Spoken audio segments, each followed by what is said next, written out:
السلام عليكم ورحمة الله وبركاته.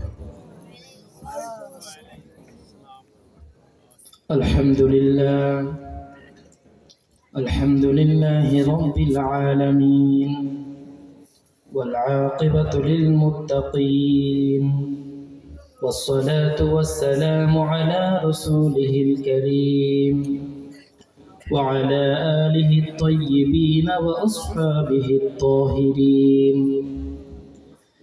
أشهد أن لا إله إلا الله وحده لا شريك له، وأشهد أن محمدًا عبده ورسوله، صلى الله تعالى عليه وعلى آله وأصحابه وبارك وسلم تسليما كثيرا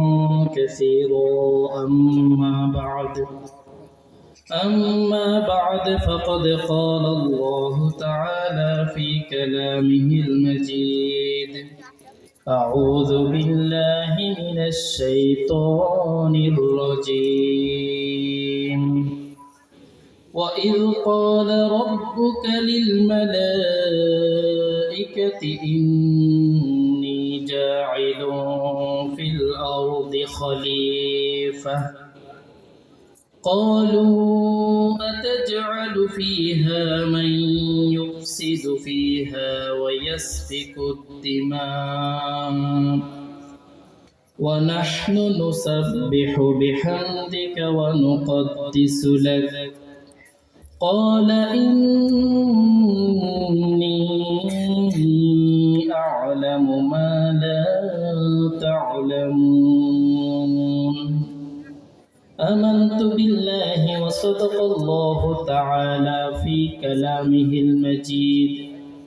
وقال تعالى في شان حبيبه وسيد المرسلين والأنبياء: أعوذ بالله من الشيطان الرجيم، بسم الله الرحمن الرحيم. إن الله وملائكته يصلون على النبي، يا أيها الذين آمنوا صلوا عليه وسلموا تسليما. اللهم صل على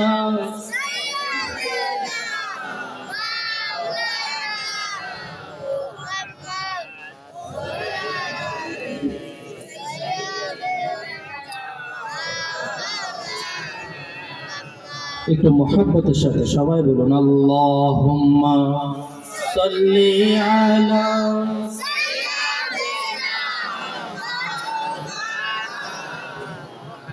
ওয়া আলা আলি সাইয়্যিদিনা মাওলানা মুহাম্মদ। थोड़ा से दुरूद व सलाम मिलेगी हजारों इनाम, उम्मत के लिए प्यारा नबी, तेरे संग ये और दो जहान। अल्लाहुम्मा सल्ली अला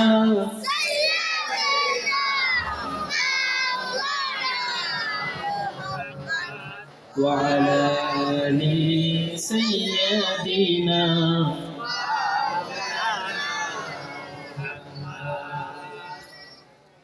উত্তর সোনাতলা মোহাম্মদিয়া কওমিয়া মাদ্রাসা এতিমখানা ও লিল্লাহ বোর্ডিং এর উদ্যোগে 2 দিন ব্যাপী সমাপনী দিনে আজকের এই 13তম বার্ষিক তাফসীরুল কোরআন মাহফিলের সম্মানিত সুযোগ্য সভাপতি, অত্র এলাকার বিশিষ্ট সমাজসেবক জনাব মোহাম্মদ ইউনুস আলী হাওলাদার সাহেব হাফিজাহুল্লাহ, মঞ্চে উপবিষ্ট সম্মানিত ওলামায়ে কেরামগণ, বিশেষ করে আজ বাদে আসর থেকে নিয়ে এই পর্যন্ত যারা তাফসীরুল কোরআন বিভিন্ন বিষয়ের উপর আলোচনা পেশ করেছেন, অত্র প্রতিষ্ঠানের সম্মানিত পরিচালক জনাব মাওলানা ইমাম হুসাইন সাহেব হাফিজাহুল্লাহ আলোচনা পেশ করেছেন, অত্র মাদ্রাসার সম্মানিত শিক্ষক জনাব মোহাম্মদ বাইজিদ সাহেব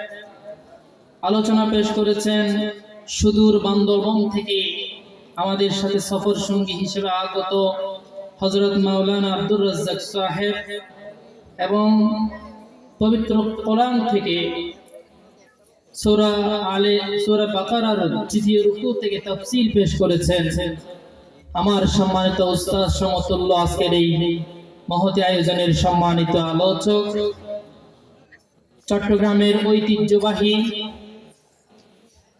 বিনোদন কেন্দ্র, সমুদ্র সৈকত, পর্যটন কেন্দ্র, সি বিচ অবস্থানরত খিজির আলাইহিস সালাম জামে মসজিদের সম্মানিত সুযোগ্য খতিব এবং দক্ষিণ পতেঙ্গায় অবস্থানরত বৃহত্তর প্রতিষ্ঠান জাইনুল উলুম মাদ্রাসার সম্মানিত সুযোগ্য উস্তাদ হযরত মাওলানা আনোয়ারুল ইসলাম সাহেব হাফিজাহুল্লাহ, মঞ্চে উপস্থিত আছেন অত্র মাদ্রাসার সম্মানিত পরিচালক মুজাম্মেল হুসাইন হাওলাদার সাহেব, মঞ্চে উপস্থিত আছেন হযরত মাওলানা মনিরুল ইসলাম সাহেব এবং সোনাতলা যুব ফোরামের সম্মানিত দায়িত্বশীল বৃন্দ, আমার সুপ্রিয় শিক্ষার্থী বন্ধুগণ, সামনে উপবিষ্ট মুআজ্জাজ হাজিরিন, ঘরে অবস্থানরত শ্রবণকর্তা সম্মানিত আম্মাজান এবং বোনেরা,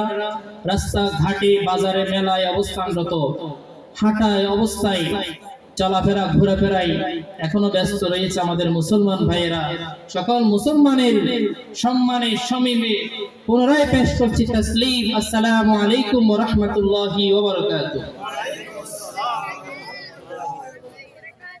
আলোচনার শুরুতেই মহান রব্বুল আলামিনের ইজ্জতে শুকরিয়ার মস্তক অবনত করছি, যিনি অত্যন্ত মেহেরবানি করে বাংলাদেশের একেবারে শেষ প্রান্ত থেকে আমাদেরকে আরেক প্রান্তে আসার, আপনাদের সামনে বসার, কথা বলার, আপনাদেরকেও অনেকের মধ্য থেকে বাছাই করে এখানে উপস্থিত হওয়ার তৌফিক যিনি দিয়েছেন, সেই মহান মুনিবের দরবারে আমরা সকলেই শুকরিয়া চিত্তে বলি আলহামদুলিল্লাহ।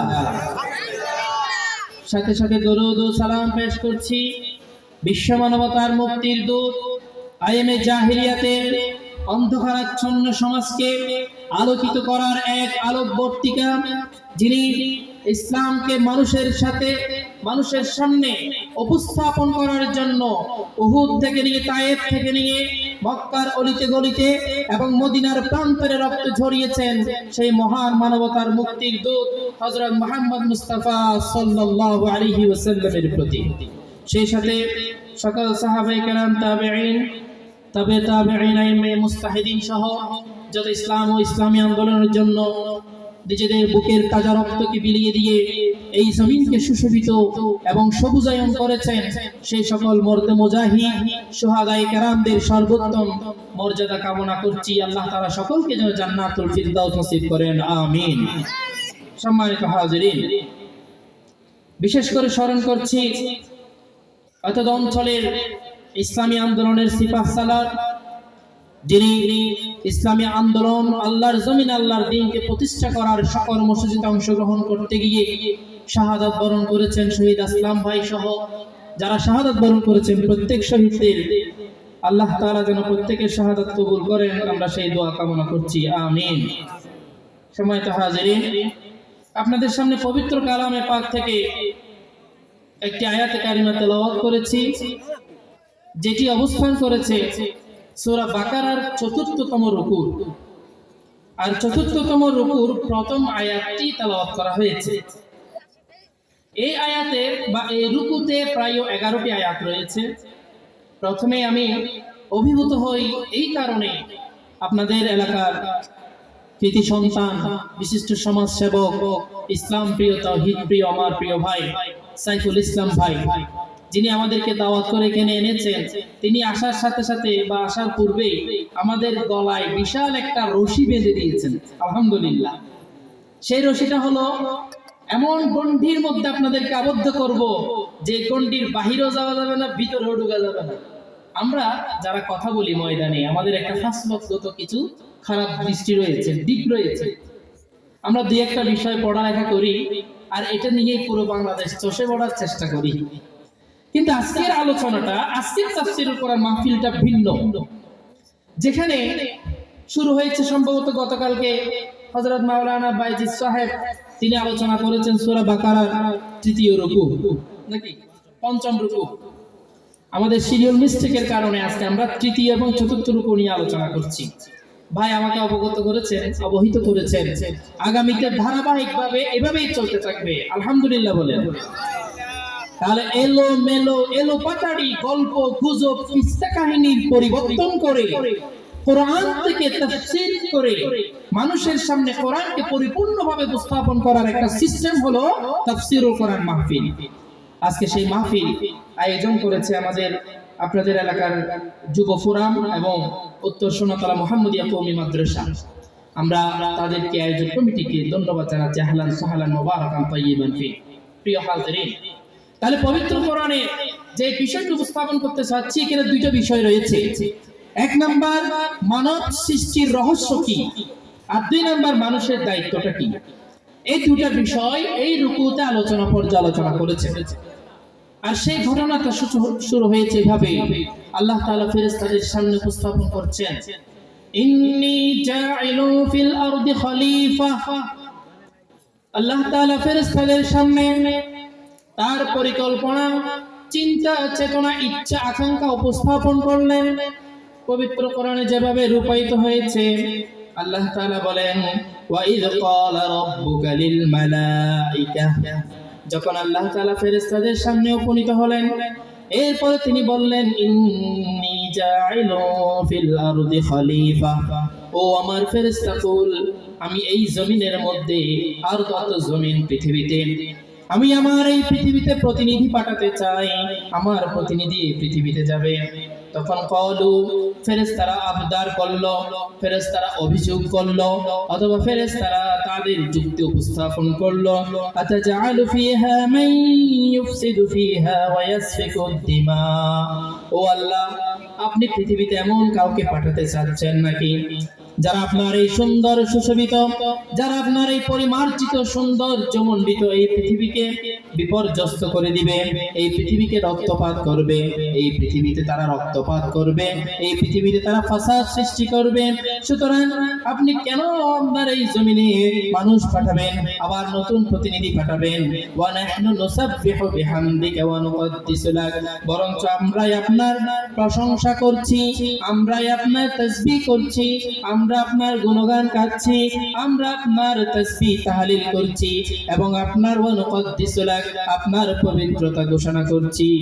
ফেরেশতারা বলেছে, যখন ফেরেশতাদের সামনে আল্লাহ তাআলা প্রস্তাব দিলেন, জানতে চাইলেন, তখন ফেরেশতারা আবদার করলো, অভিযোগ করলো, অথবা আল্লাহর প্রস্তাবের উপরে ভেটো দিল। তারা বলল, আল্লাহ, আপনার এই সুন্দর পৃথিবীতে কেন আবার প্রতিনিধি পাঠাবেন? কারণ এর পূর্বে আমাদেরকে পৃথিবীতে পাঠানোর পূর্বে একটা শ্রেণীকে পাঠানো হয়েছিল, তারা ছিল জিন জাতি। তাদেরকে পাঠানোর পর এই পৃথিবীকে তারা বিপর্যস্ত করেছে, বিশৃঙ্খলা সৃষ্টি করেছে, মারামারি করেছে, হই হুল্লোড় করেছে, পুরো পৃথিবীকে তারা তছনছ করে দিয়েছে। আল্লাহ তাআলা সেই জিন জাতিকে ধ্বংস করে দিয়েছেন। এরপর আল্লাহ তাআলা সিদ্ধান্ত নিলেন, পৃথিবীতে আমি আমার প্রতিনিধি পাঠাবো। ইন্নী জাইলুন ফিল আরদি খলিফা। আল্লাহ তাআলা তার ইচ্ছা অনুযায়ী, সিস্টেম অনুযায়ী প্রতিনিধি সৃষ্টি করলেন, যেটি পবিত্র কোরআনে এভাবে বর্ণিত হচ্ছে। আল্লাহ তাআলা বললেন, ক্বালা ইন্নী আ'লামু মা লা তা'লামুন। ও ফেরেশতারা, তোমরা যেই যুক্তি উপস্থাপন করছো, তোমরা যেই তথ্য উপস্থাপন করছো, এই সম্পর্কে কি আমি অবগত নই? ইন্নী আ'লামু মা লা তা'লামুন। আল্লাহ তাআলা তার দায়িত্ব নিয়ে রুহিয়াতের শক্তি নিয়ে সমস্ত রুহিয়াতের শক্তি নিয়ে আল্লাহ তাআলা বললেন আমি সমস্ত বিষয় সম্পর্কে অবগত আছি সুবহানাল্লাহ। তাহলে ফেরেশতারা যা জানে আর যা জানে না সমস্ত বিষয় সম্পর্কে আল্লাহ তাআলা অবগত আছে। সম্মানিত হাজিরিন, তাহলে এই আয়াত থেকে আমরা কিছু কথা পূর্বেই উপস্থাপন করব, এরপর পরবর্তী আয়াতে অগ্রসর হব ইনশাআল্লাহ। এই আয়াতের মধ্যে 7টি গুরুত্বপূর্ণ শব্দ রয়েছে। তার মধ্যে প্রথম হলো মালাইকা, ফেরেশতা, যিনি প্রস্তাব পেশ করছেন যাদের সামনে। কোরআনের ভাষায় তাদেরকে বলা হয় ফেরেশতা, মালাইকা। কোরআনের ভাষায় বলা হয় মালাইকা। আর মালাইকা শব্দটি হচ্ছে বহুবচন, অনেকগুলোকে বোঝায়। এখান থেকে এক বচন করতে হলে মুলুকুন হবে বা মালাকুন হবে, ফেরেশতা। তাহলে অনেকগুলো ফেরেশতা বলতে সমস্ত ফেরেশতাদের সামনে এই প্রস্তাব উপস্থাপন করলেন। এই কথাটা কেন বলা হচ্ছে পরবর্তীতে আসবে। একজন বলবে যে আমি তাকে মানি না, আল্লাহ তাআলা তখন বলবেন যে কেন আমি না তোমাকে বলেছি আগে পাঠাবো, তার কথাটাও আসতেছে। তাহলে প্রথম কথা হচ্ছে মালাইকা। এই ফেরেশতা কারা? ফেরেশতাদের সম্পর্কে প্রিয় নবী সাল্লাল্লাহু আলাইহি ওয়াসাল্লাম বললেন, যখন হযরত জিবরাইল আলাইহিস সালাম রাসূল পাক সাল্লাল্লাহু আলাইহি ওয়াসাল্লামের কাছে গিয়ে বললেন আখবিরনি আনিল ঈমান, হে রাসূল আমাকে ঈমান সম্পর্কে আপনি বলেন। ক্বালা রাসূলুল্লাহ সাল্লাল্লাহু আলাইহি ওয়াসাল্লাম আল ঈমানু আমানতু বিল্লাহি ওয়া মালাইকাতিহি ওয়া কুতুবিহি ওয়া রুসুলিহি ওয়াল ইয়াউমিল আখির ওয়াল কদরি খাইরিহি ওয়া শাররিহি তাআলা ওয়াল বা'থি বা'দাল মাউত। প্রিয় নবী সাল্লাল্লাহু আলাইহি ওয়াসাল্লাম বললেন ঈমান হলো এই যে তুমি আল্লাহ ছাড়া আর কাউকে প্রভু হিসেবে গ্রহণ করবে না, তুমি স্বীকার করো আশহাদু আল্লা ইলাহা ইল্লাল্লাহ, তুমি সাক্ষ্য দাও, তুমি উপস্থাপন করো, তুমি ঘোষণা করো আল্লাহ ছাড়া কোনো ইলাহ নাই। এরপর আল্লাহ রাসূল সাল্লাল্লাহু আলাইহি ওয়াসাল্লাম বলেন ওয়া মালাইকাতিহি, এবং আল্লাহকে ঘোষণা দেওয়ার পরে ফেরেশতাদের উপর তোমার ঈমান আনতে হবে। যেই ফেরেশতাদের উপর ঈমান আনতে হবে সেই ফেরেশতাদের সামনে আল্লাহ তাআলা প্রস্তাব পেশ করছেন সুবহানাল্লাহ। ফেরেশতাদের সামনে প্রস্তাব পেশ করা হচ্ছে। এরপর সম্মানিত হাজিরিন, তাহলে এই ফেরেশতাদের সামনে যখন প্রস্তাব পেশ করা হলো তখন প্রস্তাবটা কি ছিল? ছিল খলিফা। ইন্নী জাইলুন ফিল আরদি খলিফা। খলিফা মানে কি?